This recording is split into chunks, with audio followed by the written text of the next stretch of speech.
দুইটা সময় তওবা করে লাভ নাই। একটা হচ্ছে মৌতের যন্ত্রণা শুরু হয়ে গেলে, মৃত্যুর যন্ত্রণা শুরু হয়ে গেলে আগে পা থেকে শুরু হয়ে আস্তে আস্তে গলার দিকে আসে। হাদিসে যেমনটা এসেছে, সূরা ওয়াকিয়ার মধ্যেও আছে যে পায়ের দিক থেকে যন্ত্রণা শুরু হয়ে আস্তে আস্তে আস্তে আস্তে এই গলার দিকে আসে, এবং আত্মাটা গলার এখানে যখন চলে আসে, এখান থেকে মালাকুল মউত আত্মাটাকে নিয়ে চলে যায়। এবং চোখ দিয়ে তাকিয়ে থাকে মানুষ, রূহটা চলে গেলে মানুষ চোখ দিয়ে তাকিয়ে থাকে।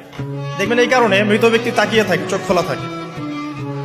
এবং তখন আসমান থেকে সিঁড়ি নামিয়ে দেওয়া হয়, ওই সিঁড়িতে করে আত্মা চলে যাচ্ছে, ও তাকিয়ে দেখে যে আত্মা চলে যাচ্ছে। এবং মানুষ মারা যাওয়ার পরে চোখ জীবিত থাকে অনেকক্ষণ।